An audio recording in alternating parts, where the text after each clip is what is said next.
los resultados que se tienen en cuanto pues al manejo que habitualmente damos.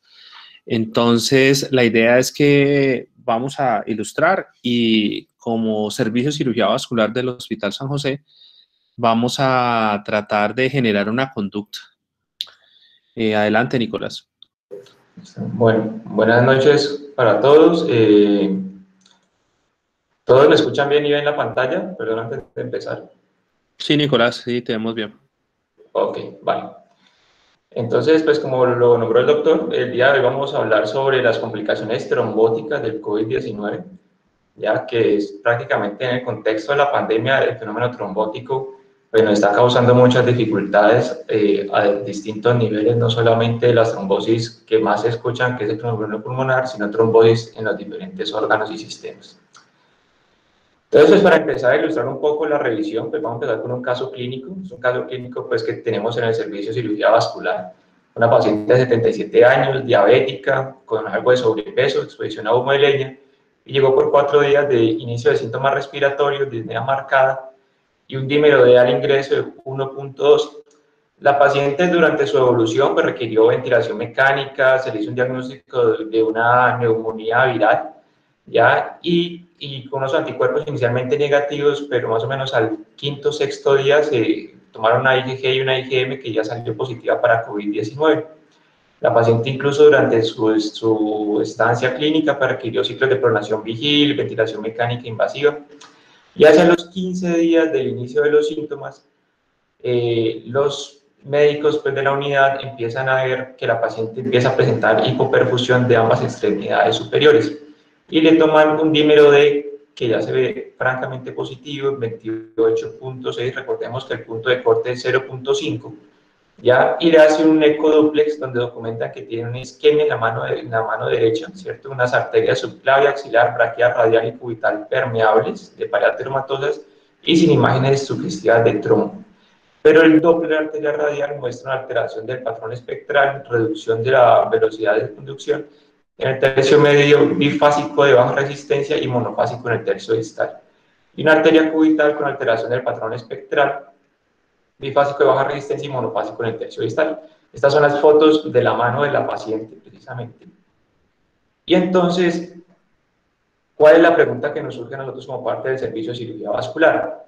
Uno, si la paciente deberíamos operarla, si la paciente, y no solo esta paciente, sino todos los pacientes que hemos estado viendo que generalmente presentan isquemia de los miembros superiores e inferiores, si el paciente va a requerir cirugía o no, si va a requerir manejo endovascular o le seguiría mejor un manejo abierto.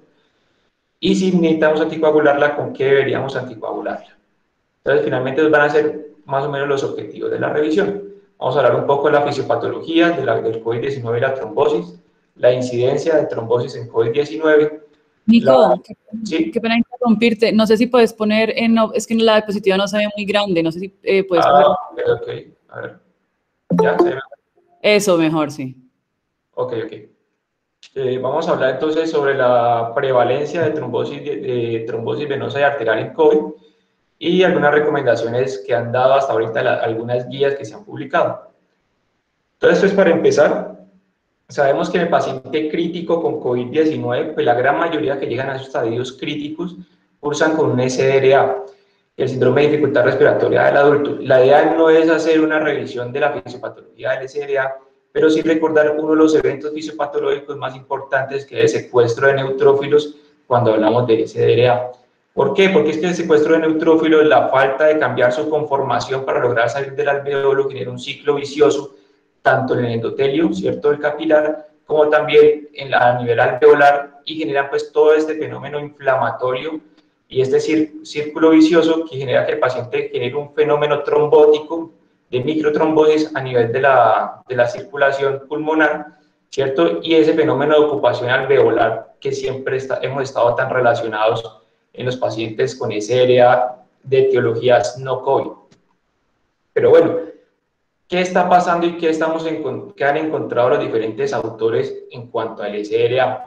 El doctor Gattinoni, que es un médico, un intensivista italiano, ante el advenimiento, pues sabemos que en Italia fue uno de los sitios más afectados por la pandemia, ¿qué han encontrado? Es que el fenómeno, digamos, los patrones tomográficos que ampliamente nos hemos estado, o que más comúnmente nos hemos enfrentado, son las imágenes de abajo, ¿cierto? Que él lo ha denominado como los patrones de alta elastancia. O sea, pulmones que se llenan de dendritos, pulmones que son pesados, pulmones que a las maniobras de reclutamiento pulmonar mejoran de forma significativa su PAF.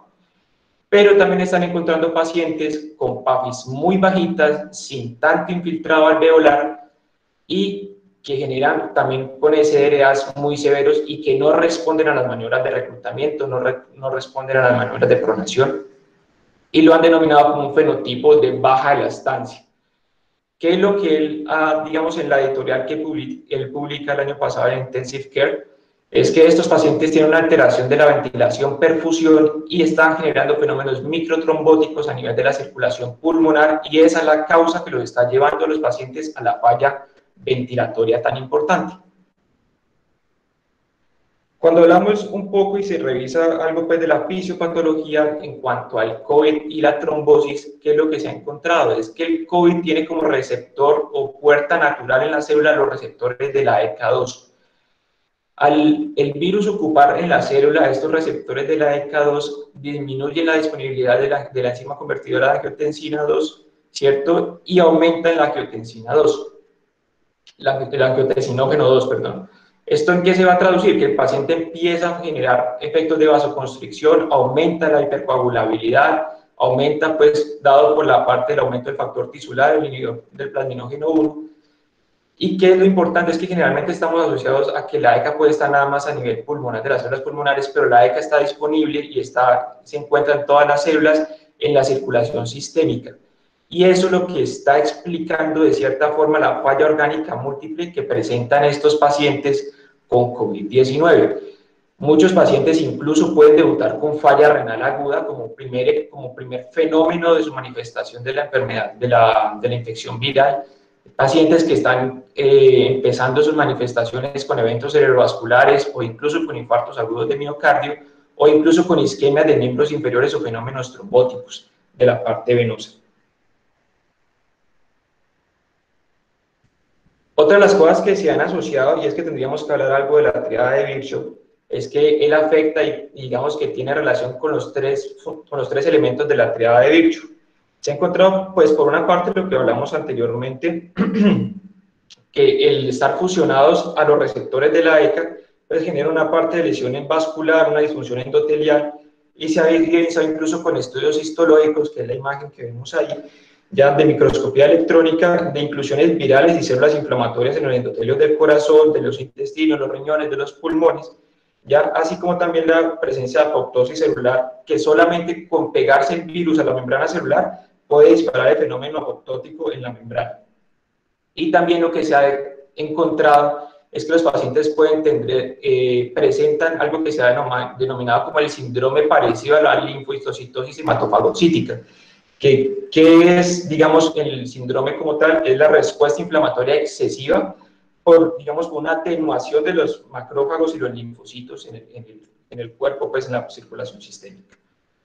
La otra parte importante es la activación plaquetaria, que, como sabemos, las plaquetas pueden funcionar como inmunomediadores, genera, pues, una importante lesión endotelial, pues, a contacto con los patógenos, genera, pues, toda una serie de gránulos y proteínas, pues, que van a generar lesión, y generan un papel pivote, pues, en el desarrollo de la trombosis de estos pacientes.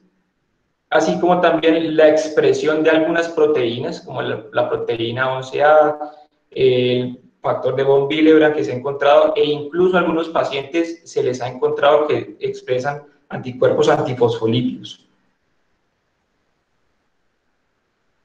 En cuanto a la incidencia de la trombosis como tal, los estudios, digamos, la mayoría son estudios observacionales y retrospectivos, ¿cierto? Y digamos que uno de los estudios de mayor volumen de pacientes ha sido el estudio de Clock, que se fue en Holanda, ¿cierto? Donde ellos encontraron que los pacientes con neumonía viral por COVID-19 hasta el 31% presentaban eventos trombóticos. De ese 31%, el 81% correspondía a embolismos pulmonares, y de ese 81%, el 33% correspondía a la causa de mortalidad de estos pacientes. ¿Qué es lo importante también, digamos, de esta gráfica?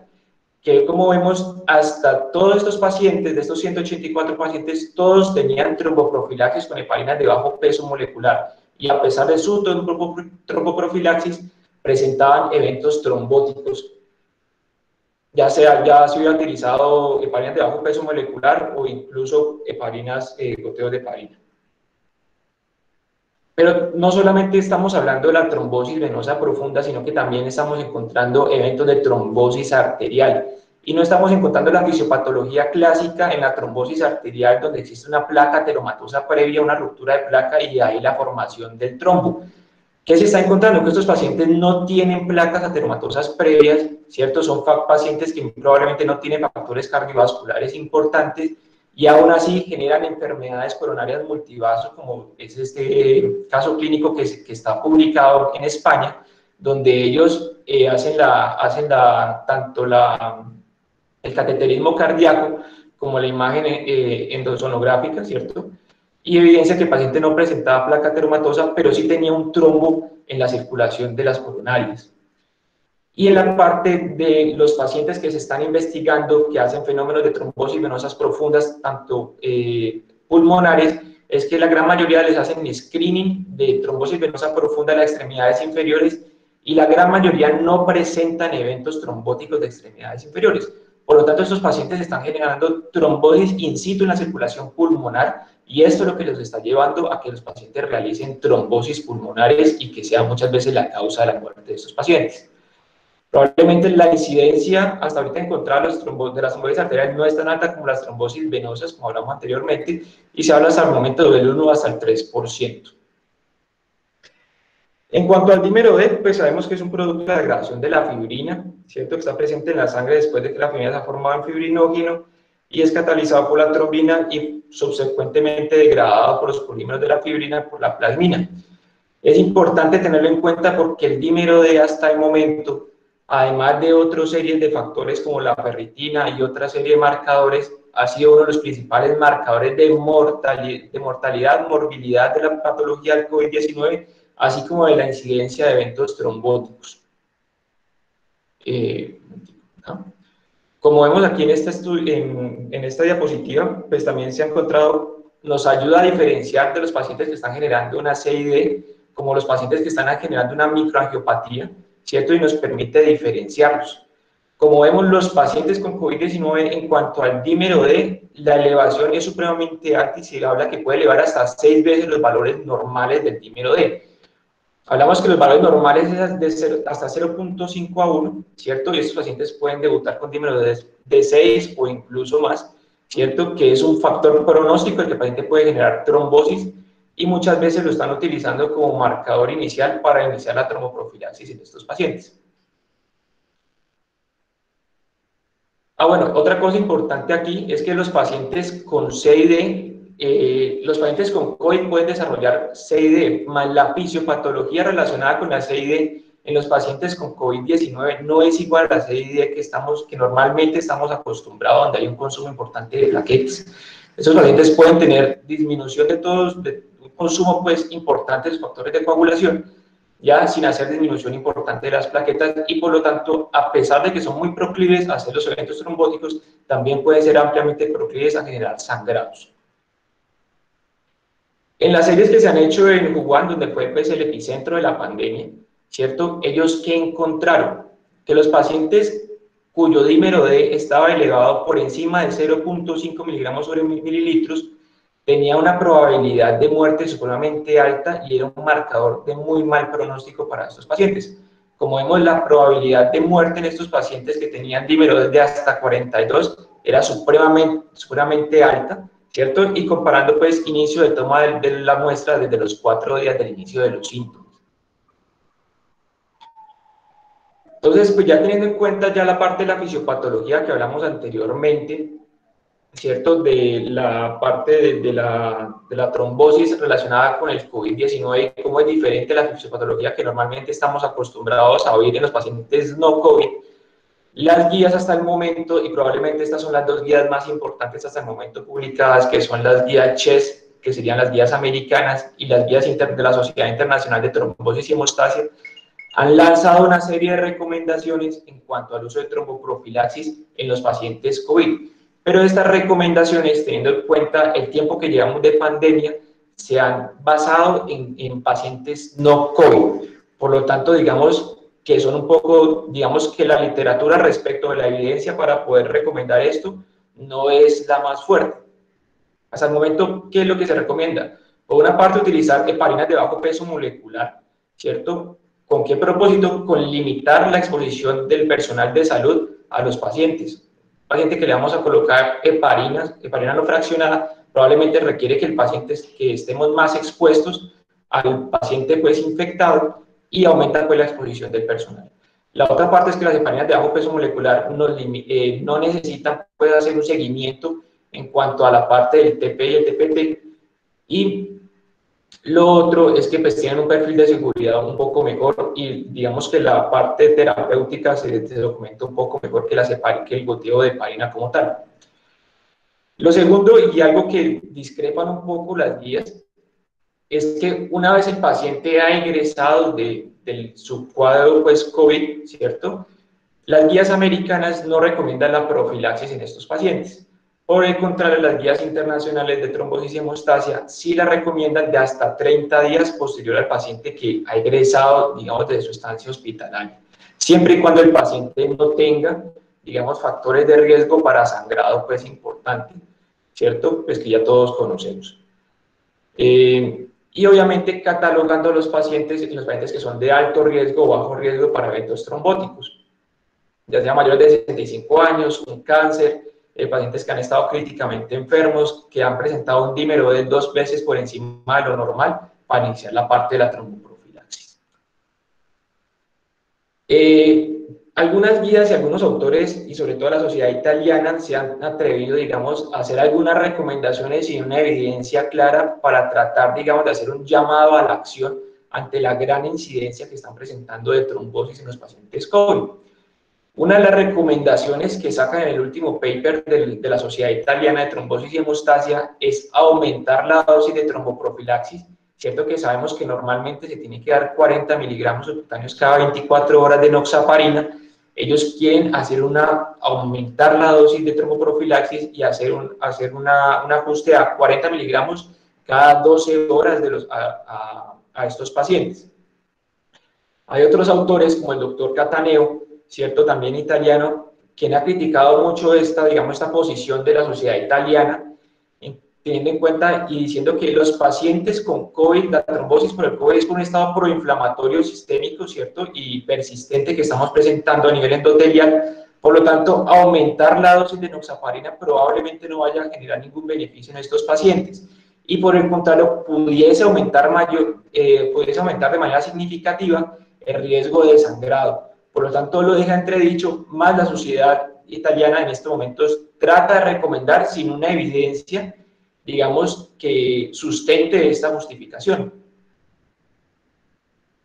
¿Qué se ha encontrado en cuanto a las heparinas y las heparinas de bajo peso molecular? Por una parte, las heparinas se han encontrado que además de su efecto antitrombótico, ¿cierto?, tiene un efecto antiinflamatorio y por lo tanto ha sido, digamos, que uno de los pilares, y por eso es que muchos están abogando en el uso de las heparinas y la enoxaparina para estos pacientes.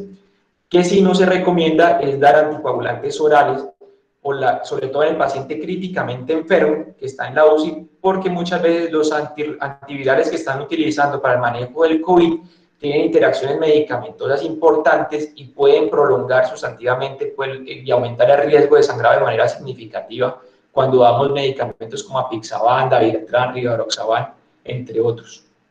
Sí hay algunos, las guías CHES sí recomiendan es que una vez que el paciente ha salido de su periodo crítico y se va a egresar al paciente, sobre todo por comodidad del paciente, egresarlo con uno de estos medicamentos por vía oral. Obviamente, pues teniendo en cuenta pues, las posibles interacciones individualizando cada uno de los casos. ¿Qué recomiendan? Y sobre todo estas son las recomendaciones de las guías americanas en cuanto al uso y a los pacientes que hacen trombosis venosas profundas proximales o tromboembolismos pulmonares. Únicamente recomiendan la trombolisis sistémica si el paciente tiene un diagnóstico objetivo de tromboembolismo pulmonar, si tiene compromiso hemodinámico, ¿cierto? Es la única recomendación hasta el momento, que prácticamente vendría siendo la recomendación que tenemos normalmente para los antifibrinolyticos. Hay una recomendación que dan las DHs, y es que ellos no recomiendan realizar la trombolisis ya por catéter central, sino por vena periférica. Y la única recomendación hasta el momento para hacer una trombolisis sin una documentación objetiva de un tromboembolismo pulmonar, ya sea por angiotac o por un ecocardiograma, ¿cierto?, es que el paciente tenga un estado de parada cardíaca y el único evento que sustente la parada cardíaca sea un tromboembolismo pulmonar. Otra de las cosas que recomiendan las DHs, y probablemente sea un motivo de discusión, es que en los pacientes que hacen una trombosis venosa profunda proximal, que ya están anticoagulados con dosis terapéutica y vuelven y presentan otro fenómeno trombótico, en estos pacientes se recomienda aumentar la dosis de un 25 a un 30% de la dosis ajustada del peso, para lograr así mejorar o tratar de mitigar un poco pues, los eventos trombóticos. Hay algunos autores que, basados en lo que hablamos al inicio del fenotipo L de baja de la estancia en los pacientes con SDLA, han tratado de hacer algunas indicaciones off-label del uso de fibrinolyticos. Ellos, ¿con qué objetivo? Digamos, de barrer esa microtrombosis que hay en la circulación pulmonar para tratar de mejorar los parámetros de oxigenación. Hasta el momento hay una serie de casos documentados, ¿cierto?, donde ellos a 3 pacientes con ese patrón usan la uroquinasa, ¿ya? Y solamente un paciente tuvo mejoría de sus parámetros ventilatorios y 2 pacientes solamente tuvieron mejoría transitoria y posteriormente pues continuaron con unas PAFIs por debajo de 100. Y hasta el momento lo que hablamos anteriormente es que en estos pacientes hay que tener mucho cuidado con estas indicaciones y el uso del TPA, porque estos pacientes pueden tener una CDD, digamos, sin consumo importante de plaquetas, y el riesgo de sangrado, ya sea intracraneal o sangrado alveolar, es supremamente alto y pueden estar presentando eventos hemorrágicos si no utilizamos como una indicación clara los fibrinolíticos. Entonces viene la pregunta del millón y que probablemente tratamos de responder en estos pacientes. ¿Vale la pena operar a estos pacientes? ¿Vale la pena someter a estos pacientes a procedimientos abiertos o endovasculares cuando hacen fenómenos trombóticos por COVID? La verdad es que responder esta pregunta es muy difícil en estos momentos con la literatura que tenemos disponible hasta el momento, pues la mayoría son series de casos, estudios observacionales retrospectivos. Y entonces, por ejemplo, aquí yo les pongo 2 casos que están documentados en la literatura. Por una parte, un paciente que hace una trombosis de la arteria radial, lo llevan a procedimiento quirúrgico, ¿cierto?, vía abierta, le hacen una embolectomía que inicialmente la documentan como exitosa. Una vez le hacen la arteriografía al finalizar el procedimiento, pero a las 3 horas el paciente hace nuevamente un evento trombótico sobre la misma arteria axilar, y finalmente el paciente termina en amputación del miembro superior. Por otro lado, vemos en este otro caso un paciente también con 10 días de inicio de los síntomas por COVID y hace un tromboembolismo en silla de montar. El paciente lo hace en procedimiento endovascular y con goteo de heparina previo, y el paciente egresa a los 3 días únicamente con anticoagulación con rivaroxaban y con muy buenos resultados. Pero digamos que estos son 2 casos aislados. Pero ¿qué se ha encontrado al momento de ver las series de casos un poco más grandes? Acá vemos alguna experiencia de España, que sabemos pues que en el Mediterráneo fue de los más afectados, ¿cierto? Vemos 75 pacientes que fueron sometidos a procedimientos vasculares, ¿cierto?, con diagnóstico de COVID-19. Vemos como la principal causa de procedimientos endovasculares fue la isquemia de las extremidades. Hasta el 57.4% de los 35 pacientes que ingresaron o que tuvieron en el servicio de cirugía vascular. Este fue un estudio multicéntrico, tanto en España como en Andorra. ¿Y ellos qué encuentran? Que la mortalidad a 30 días es supremamente alta, el 37.3%, la tasa de reintervención es de hasta el 20%, y las complicaciones postquirúrgicas es de hasta el 70.7%. Y en cuanto a los pacientes que hacen isquemias de las extremidades, hasta el 17.3% terminan en una amputación mayor, siendo uno de los parámetros estadísticamente significativos que ellos encuentran en este grupo de pacientes.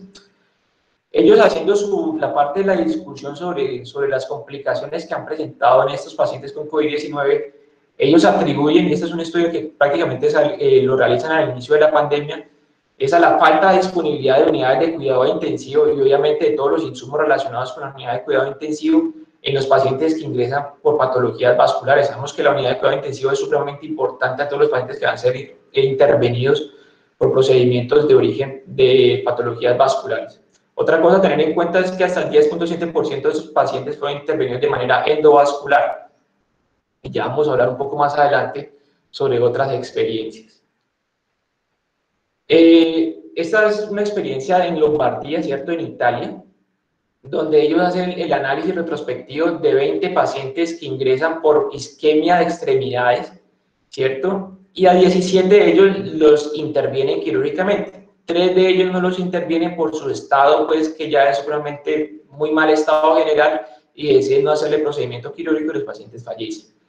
De esos 17 pacientes, 5 fallecieron, ¿cierto? Más 3 que ya habían fallecido, por lo tanto estamos hablando de casi el 40% de la serie de casos de la serie que falleció, ¿cierto? Nada más el 70.6 tuvo éxito en la revascularización. El 13% requirió reintervención entre el 1 y el segundo día postquirúrgico y un paciente requirió amputación.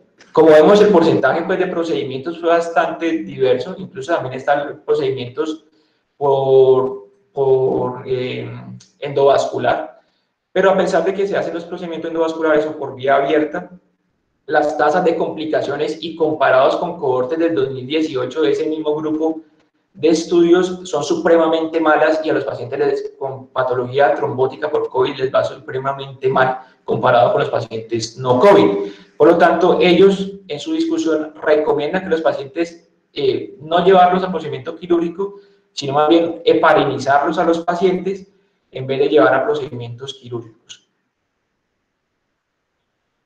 Hay algunos autores que se han atrevido, digamos, a hacer recomendaciones en cuanto a los pacientes dependiendo del estadio de su patología microtrombótica pulmonar el que estén presentando.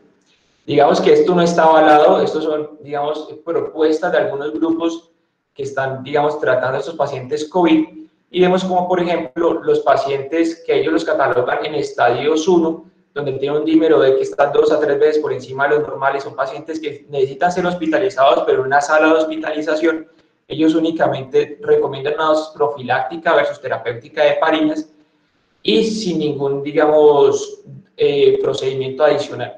Los pacientes que ya están en estadio 2, que ya estamos hablando de 3 a 6 veces por del dímero D, que es lo que más frecuentemente encontramos, y algo de trombocitopenia, encontramos que lo que recomiendan es hacer una dosis terapéutica anticoagulación y algunos tratamientos potencialmente, digamos, disponibles, como son los inhibidores del sistema de complemento, que normalmente se utilizan, por ejemplo, en uropatía, en patología urémica, ¿cierto?, que se han estado utilizando. Y en el estadio 3, que es el paciente que ya está, pues, francamente enfermo, con requerimiento de pronación, ventilación mecánica, que tiene, pues, por encima de 6 veces de lo normal, el dímero D y ya una trombocitopenia pues marcada por debajo de 100.000, ellos hablan que el paciente pues idealmente se le pudiese dar algunos fibrinolíticos y una dosis terapéutica de heparina. Recordemos que hasta el momento los fibrinolíticos no tienen recomendación y lo que hablamos anteriormente pudiese incluso llegar a aumentar el riesgo de sangrado. Eso, como les digo, esto no está avalado, estas son algunas recomendaciones de algunos autores que ante, digamos, podría decirse la desesperación o el intentar de hacer algo por estos pacientes, se atreven a dar algunas recomendaciones en la literatura. Como les decía, pues hasta el momento pues, llevamos prácticamente un año de la pandemia. Ya hasta el momento los estudios pues, son netamente observacionales, no tenemos hasta el momento ensayos clínicos fuertes, pero ya se vienen adelantando toda una serie de ensayos clínicos y estos son por lo menos 10 ensayos clínicos que se vienen desarrollando en todo el mundo con el propósito de tratar de aclarar cuánto es la dosis de tromboprofiláctica ideal, así como tratar de ver qué pudiese causar el aumentar la dosis de tromboprofilaxis como se viene planteando o como planteó la Sociedad Italiana de Trombosis y Hemostasia. Hasta el momento pues seguimos esperando los resultados de eso y probablemente en unos pocos meses pues podamos tener algunas luces al respecto de qué hacer con estos pacientes. Finalmente, ¿cuáles serían las conclusiones y qué es lo que le queremos traer? Pues definitivamente el paciente con COVID tiene una fisiopatología muy fuertemente asociada a la trombosis. Lo estamos asociando a una fisiopatología totalmente distinta a la que normalmente nos habíamos, digamos, expuesto a los pacientes no COVID. Y estos pacientes generalmente van a requerir entonces una tromboprofilaxis inicial, y algunas guías se atreven a decir que todo paciente con COVID, idealmente, lo ideal es dar una dosis profiláctica, ya sea idealmente con heparinas de bajo peso molecular, por su fuente de asociación a la parte de la trombosis. Lo segundo es que siempre tenemos que estar despiertos en todo paciente que tenga una trombosis, independiente si tiene síntomas respiratorios o no, de que el paciente puede estar cursando por una infección viral por COVID. Ya, como vimos, hay muchos casos clínicos ya donde la primera manifestación de estos pacientes es un evento trombótico por encima de los eventos respiratorios. Y definitivamente, hasta el momento, las experiencias documentadas lo que muestran es que operar a los pacientes COVID no da tan buenos resultados, ya sea por método abierto o por método endovascular, que lo que dicen algunas sociedades y algunos autores cirujanos vasculares es que, teniendo en cuenta la pandemia, los eventos que están generando en cuanto a la limitación de, por ejemplo, de medicamentos para sedación o la disponibilidad de UCI, recomiendan que si usted va a operar a un paciente con COVID por una isquemia o por una trombosis venosa, idealmente hágalo de manera endovascular, que pueda darle únicamente con anestesia local, y probablemente el paciente, la probabilidad de que vaya a requerir unidad de cuidado intensivo va a ser menor que los pacientes que usted lleva a un procedimiento abierto y va a requerir probablemente más medicamentos anestésicos. Y finalmente, pues queda en entredicho si vale la pena correr el riesgo de operar a estos pacientes, vale la pena correr el riesgo de aumentar la dosis de tromboprofilaxis en estos pacientes. Y finalmente, pues queremos escuchar las experiencias probablemente de la gente que está ahorita en el auditorio escuchando la charla, sobre qué opinan, que probablemente han visto muchos cirujanos vasculares, o que han visto pues los diferentes médicos que tenemos disponibles en la charla sobre estos pacientes, y que han documentado que pudiese ser benéfico o que pudiésemos cambiar, y qué posturas podemos tomar en el Hospital San José para por lo menos tomar decisiones con los pacientes COVID con una trombosis, ya sea venosa o arterial. Bueno, muchas gracias. Eso es lo que les traía para hoy, y le doy la palabra al doctor Tovar. Bueno, muchas gracias, Nicolás. Pues en realidad creo que es un tema bastante complejo, bastante difícil. La verdad es que cuando nosotros nos enfrentamos a las trombosis, ya sea arteriales, venosas y las trombosis pulmonares, pues estamos acostumbrados a otra cosa y tenemos unos objetivos que en COVID o en las infecciones por COVID no son los mismos. Partamos del punto de que estos pacientes tienen una endotelitis o tienen una infección viral, y la endotelitis es sistémica, y que la activación y la forma protrombótica que tenemos asociados al modelo molecular de la coagulación, donde tenemos una iniciación, una amplificación y una propagación bastante alterada, nos genera que tengamos un estado protrombótico. Ahora bien, pues digamos que es muy difícil tomar la decisión. Son pacientes muy enfermos que tienen mucha dificultad para movilizarlos. Hay pacientes que tienen compromiso importante de la función ventilatoria asociado a COVID, pero también se empeora ese compromiso asociado pues a tromboembolismo pulmonar. Y debido a las dificultades diagnósticas que tenemos en los pacientes, la movilización para hacer un ecocardiograma adecuado, para hacer un angiotac adecuado, la dificultad para hacer diferentes exámenes, hace que sea más difícil tomar decisiones. Creo que para nosotros y para el grupo, pues la verdad, no tenemos tan claro. Hemos tratado de hacer, o sea, de pensar y de tomar como la filosofía de menos es más, y también la filosofía de que preferimos que el paciente esté vivo a la extremidad, pero yo sí quiero escuchar como el auditorio. Ahí veo que está el doctor Federico Benítez, el doctor Alejandro Ortega y el doctor Fernando Orozco, que pues trabajan en cuidado intensivo. A ver ellos qué opinan, y qué nos pueden ayudar para tomar una decisión pues en conjunto de qué es lo mejor para el paciente y cuáles son nuestros target para poder tratarlos. Doctor Benítez, doctor Ortega y doctor Orozco. Buenas noches, Felipe. Buenas noches, profesor. Bueno, a todos muchas gracias. Pues quiero hacer algunas precisiones que están sujetas a este nuevo síndrome. Hay que hacer precisión en que la denominación correcta es la coagulopatía asociada a COVID. A diferencia de la CID y de la coagulopatía asociada a la sepsis, que es el CIS. ¿Por qué es importante esto? Aunque fisiopatológicamente son muy similares, tienen algunos elementos que los pueden caracterizar y discriminar.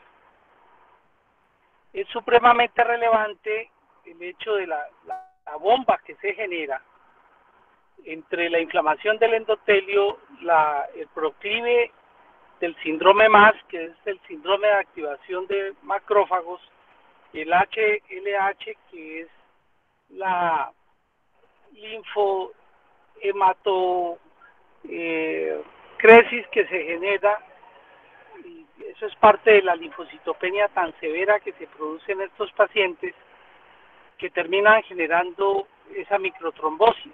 Pero además el segundo elemento es la hipoxemia, que si bien no tiene un efecto procoagulante, sí se ha visto directamente involucrada en la disminución de la actividad anticoagulante normal del organismo.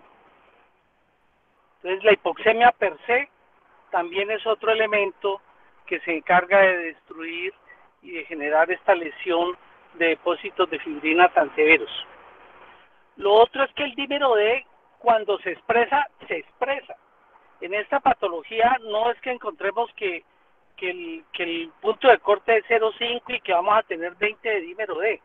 No, nosotros tenemos dímero D expresado en 1500, en 2200, en 2500. Y es ese dímero D junto con el fibrinógeno y la troponina los tres marcadores más importantes que generan pronóstico y mortalidad. Son los tres definitivamente más importantes por encima de los marcadores proinflamatorios como la ferritina, la LDH y otros. Es de tener en cuenta que esta microtrombosis que se genera no es fácil de seguir, pero que se puede hacer un acercamiento y adelantarnos a la generación de la microtrombosis, y se hace con el seguimiento del dímero D y el fibrinógeno. Hay la tendencia a que esas pruebas solamente se hacen al ingreso del paciente, y esas pruebas hay que estarlas haciendo de manera secuencial, al igual que la troponina y la CK, que también genera una gran rhabdomiolisis en estos pacientes. Hay que tener en cuenta que los pacientes que más se mueren son los ancianos y los que tienen una comorbilidad muy elevada. Estoy hablando de enfermedad diabética que tiene enfermedad vascular, estoy hablando de enfermedad pulmonar obstructiva, enfermedades arteriales crónicas, enfermedades coronarias. Por eso la carga en la enfermedad vascular hay que preverla desde que el paciente ingresa a la unidad de cuidado intensivo, porque eso depende del manejo profiláctico o como tal anticoagulante neto que deba tener el paciente. Si él viene anticoagulado previamente, como por ejemplo pacientes con enfermedades reumatoideas, con SAF, con síndrome antifosfolípidos, hay que tener en cuenta que hay algunas heparinas que están más aprobadas para ellos que otras. Por ejemplo, ahí no entrarían los anticoagulantes orales o los NACOS. Es de tener en cuenta además que todos los pacientes que vienen con terapia antitrombótica, antiagregante plaquetaria como ASA, como clopidogrel, porque son usuarios coronarios, deben continuar con la antiagregación plaquetaria y o en algunos casos cambiarla a prasugrel o a otros tipos de de antiagregantes plaquetarios si es el caso. El otro punto que quiero manifestarles es que como esto se comporta con una oleada de citoquinas, se ha obtenido en muchos pacientes beneficio de la terapia de plasmaféresis. En el Hospital San José estamos haciendo plasmaféresis continuada en muchos pacientes COVID y hemos tenido beneficio, especialmente cuando se combina la patología renal aguda con la patología trombótica, y se han logrado sacar pacientes de una manera muy efectiva. La manera más clara de poder soportar la anticoagulación es primero estandarizarla con tablas, así como está la tabla de Well, la tabla de pronóstico. Existe una tabla de diferenciación de coagulopatía asociada al COVID que involucra el fibrinógeno, que involucra la cantidad de plaquetas y además también el índice SOFA. Y con esa mezcla da un puntaje que puede ser mayor o menor de 5, y si es menor o mayor de 5 también le define a uno la necesidad de anticoagulación y con qué vamos a anticoagular al paciente. Acuérdense que muchos de nuestros pacientes son obesos y hay que ajustarle precisamente a esos obesos la carga de heparinas por peso. Y idealmente no lo estamos haciendo por el peso ideal, sino por el peso actual, por la carga tan elevada de patología trombótica que hay. Sí, creo que nos hace mucha falta a la cabecera del paciente muchos exámenes diagnósticos, especialmente las ecocardiografías, dado que la capacidad que tenemos de diagnóstico con TAC, no porque no lo podamos realizar, sino por las dificultades técnicas en el desplazamiento de los pacientes que están con disfunción multiorgánica, COVID y trombosis, sino también porque, pues lamentablemente, hay algunos colegas que todavía le tienen mucho miedo a ir a las unidades de cuidado intensivo y se quedan sin hacer exámenes a la cabecera del paciente que pudieran facilitarnos los diagnósticos más precoces. Muchas gracias. Muchas gracias, profesor. No sé, el doctor Orozco, el doctor Alejandro Ortega. Buenas noches, Felipe. Primero felicitar a Nicolás por la presentación que hizo. Trató de abordar un tema que es muy complejo. Pues la patología de COVID nos coge a todos en el último año, pues como se dice vulgarmente, con los pantalones abajo, porque es algo nuevo y como nos ha ido cambiando, hemos tenido que cambiar el chip por la presentación de su fisiopatología. Ya el doctor Benítez pues expuso cómo hay un estado proinflamatorio que no es el típico que conocemos todos de sepsis, sino que tiene un comportamiento diferente. Lo que sí concuerdan muchos autores es con lo que Felipe dice, que hay es una endotelitis generalizada, tanto a nivel arterial como venoso. ¿Qué hemos tenido nosotros como experiencia en la clínica de estancia? Es que nos llegan pacientes jóvenes, te digo, entre los 30 hasta los 60 años, sin patologías previas como factores de riesgo cardiovascular, principalmente diabetes u obesidad, y nos están llegando con eventos trombóticos arteriales de nuevo, principalmente a nivel de coronarias y a nivel de sistema nervioso central, que al principio de la pandemia no se tuvo como en cuenta que esta puede ser una de las presentaciones iniciales del COVID. No todos llegan con insuficiencia respiratoria, hipoxemia, sino que pueden llegar con otros cuadros. Y al principio se nos estaban pasando estos pacientes. Que hay en la literatura como el consenso, incluso hay un consenso reciente de actualización de la campaña Sobreviviendo a la Sepsis, pues en su capítulo especial de COVID-19, donde habla sobre la anticoagulación y la profilaxis. En los pacientes que tengan episodios trombóticos arteriales, un evento, por ejemplo, un infarto agudo de miocardio, estos pacientes deben sí o sí llevarse al laboratorio de hemodinamia y dependiendo de los hallazgos, pues sí o sí tratarlos. Eh, Pasa distinto en los pacientes cuando se presentan con embolismo pulmonar o con los otros compromisos ya a nivel venoso. No se ha demostrado, como mostró Nicolás, que haya un beneficio más allá de solamente anticoagularlo formalmente. ¿Qué otra recomendación hay? Hay que anticoagular a todo paciente en estado crítico, independiente de que tenga o no COVID. Ya sabemos que hay que hacerle profilaxis antitrombótica. Obviamente, si no hay una contraindicación para ello. En los pacientes con COVID no es la excepción. Todos tienen que estar anticoagulados profilácticamente, de elección las heparinas de bajo peso molecular. El punto en discusión es en qué paciente anticoagulo formalmente, porque habíamos cogido como una receta de cocina derivada de los estudios italianos y los estudios españoles. Todo paciente con COVID lo estábamos anticoagulando formalmente y ya salieron una serie de casos de complicaciones derivadas de esto, principalmente sangrado a nivel del sistema nervioso central.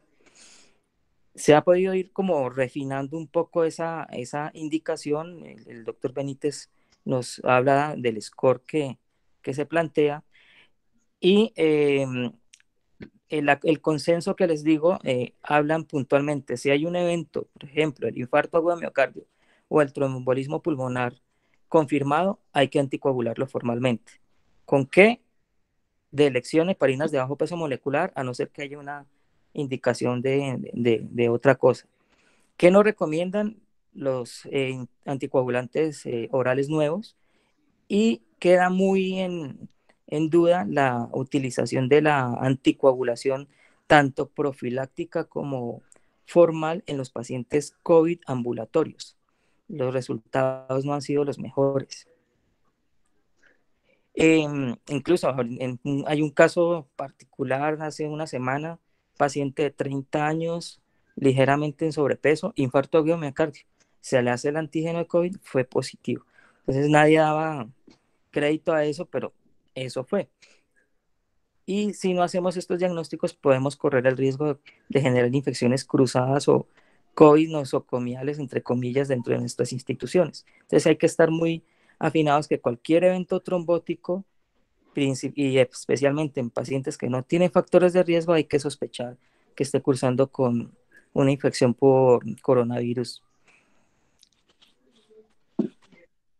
Muchas gracias, Alejo. El doctor Orozco. Sí, buenas noches, muchas gracias. No, creo que ya está todo dicho fuera de lo que ha notado el doctor Solano en su charla y los doctores Benítez y el doctor Ortega. Y básicamente quisiera es recalcar lo que dicen las guías, el resumen de las guías de la Sociedad de Medicina Intensiva acerca de esto. Básicamente ellos dicen que tromboprofilaxis en todos los pacientes. Y lo que sí dice claro es que hay que evitar la anticoagulación full, excepto en el paciente con tromboembolismo venoso ya documentado. Fuera de eso, pues creo que ahí está todo dicho. El doctor Ortega ha sido muy claro y creo que ese es el punto. Gracias. Ahí en el auditorio está el doctor Vladimir Barón, cirujano vascular de Bogotá. No sé si él quisiera opinar sobre todo sobre la experiencia que tienen en San Ignacio y en Mederit del manejo pues, de estos pacientes con trombosis. En estos días hice como una especie de sondeo a unos colegas sobre el manejo y la verdad es que la respuesta y la evolución que hemos tenido es bastante mala. Casi siendo de un 50% en la mejor de las experiencias. No sé, el doctor Vladimir, si nos quiere aportar algo sobre la experiencia que tienen en Bogotá. Gracias.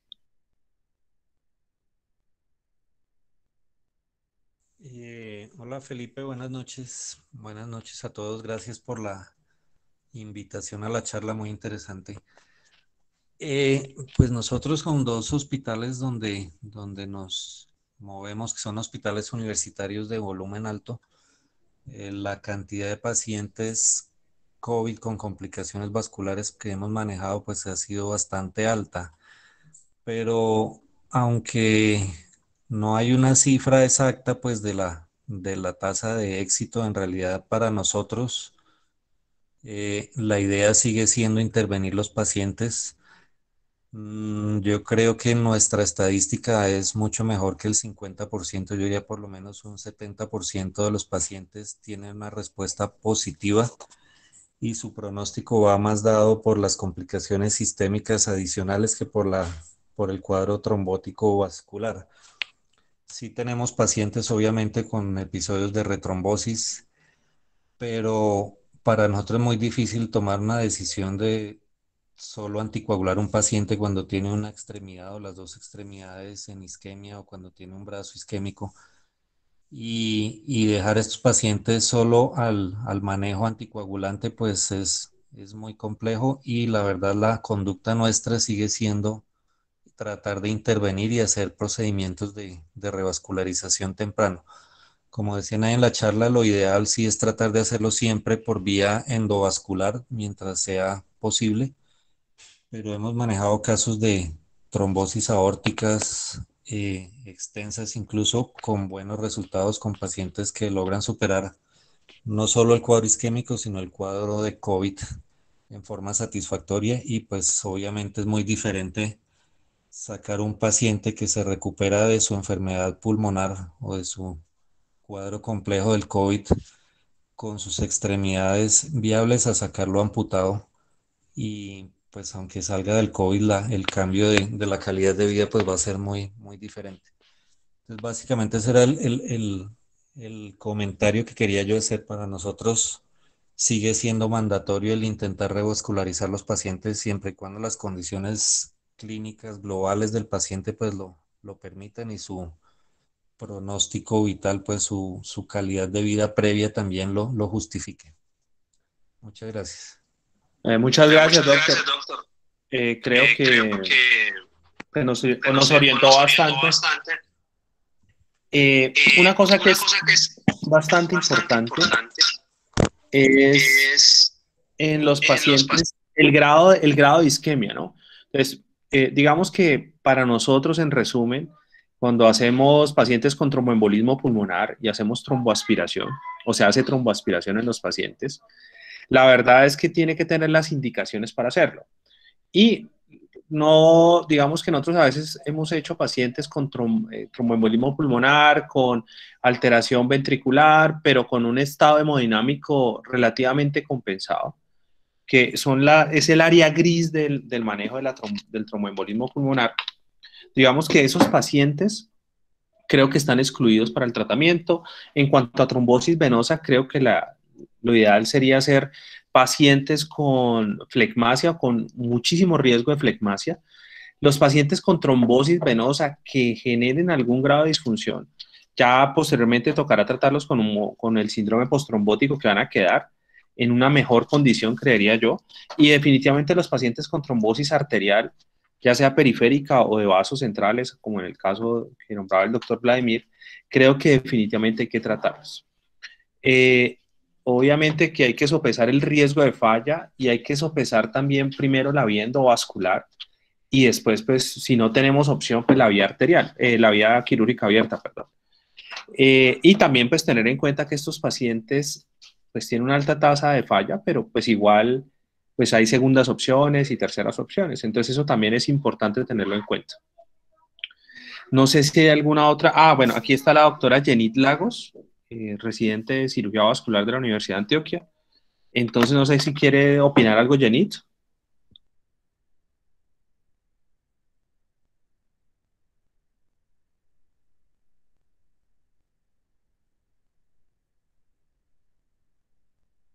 Hola, profe, buenas noches. Qué pena, tenía problemas con el audio. Pues realmente la experiencia que tenemos acá, de los pocos casos que hemos visto de trombosis arterial, han sido pacientes que están realmente críticamente enfermos, que ya la probabilidad de que mueran es muy alta, que están con doble soporte vasopresor, por lo tanto, pues realmente no se ha llevado a un manejo quirúrgico como tal. La parte de las trombosis venosas se les ha dado manejo con anticoagulación y pues la respuesta ha sido buena.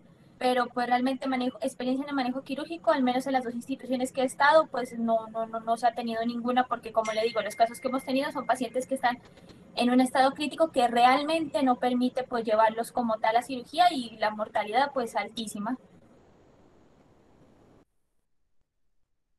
Sí, muchas gracias, Jenit.